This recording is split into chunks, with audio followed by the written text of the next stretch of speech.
both the epistle reading and the gospel reading, which on a surface level are not necessarily related, and yet they are because, well, all of the scripture is related. The epistles teach us how to live our faith in Jesus Christ, and the gospels teach us what that faith is supposed to be. Today's gospel lesson, once again, second week in a row, the Samaritans turn out to be the good guys.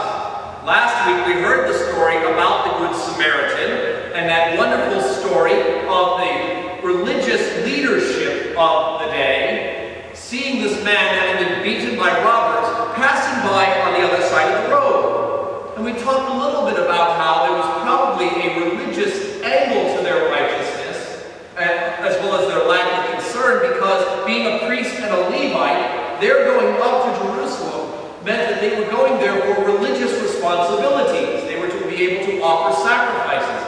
And in order to offer sacrifices in the Jewish covenant, one had to stay clean. And dealing with somebody else's blood would make you unclean for a period of time, and therefore unable to fulfill your obligation in the temple. So on one hand, Jesus telling that story last week brought up all sorts of implications of how do we live the law. How do we live loving God with all our hearts, with all our soul, with all our mind, with all our strength? And at the same time, how do we love our neighbors as ourselves?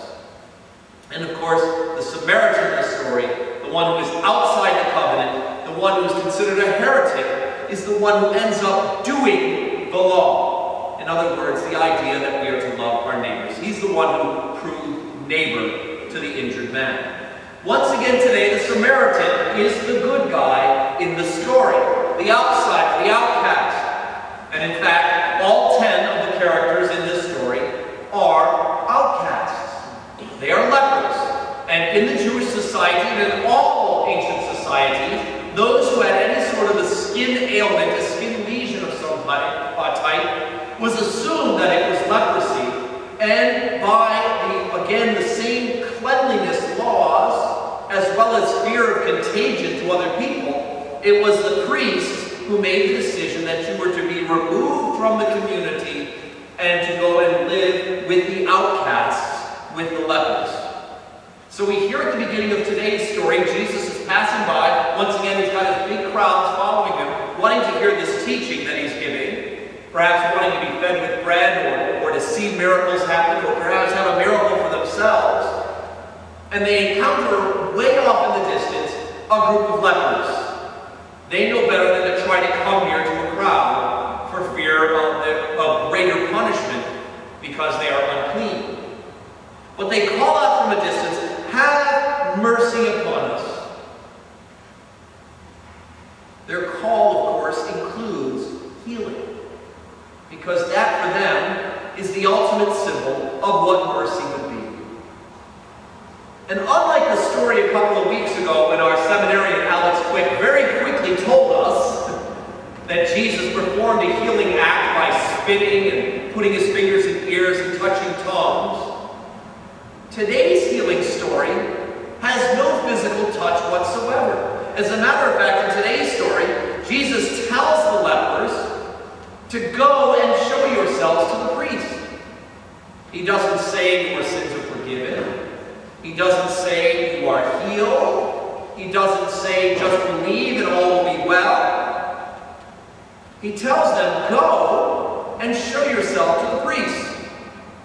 Now the only way a leper can be readmitted into society, because quite frankly with medical science at that point, any skin lesion was assumed to be leprosy. If it happened to be maybe eczema or something that went away, you could be readmitted to society. So when he says, go and show yourself to the priest, they must have had enough faith and enough assumption that something was going to happen. They turn around and they head towards the priest, with, of course, that hope that they will be cleaned and be readmitted to society. And in fact, that is what happens, at least the being made clean part. They turn around, and as they begin their journey, they are healed. Now, on one hand, all 10 of them certainly can be commended for their faithfulness, at least for their belief. They took Jesus at his word. They turned around. We know what turned around is in Latin, right? It's conversio. It means to be converted. So they turn around and they begin to head in the direction that they are told to go by Jesus.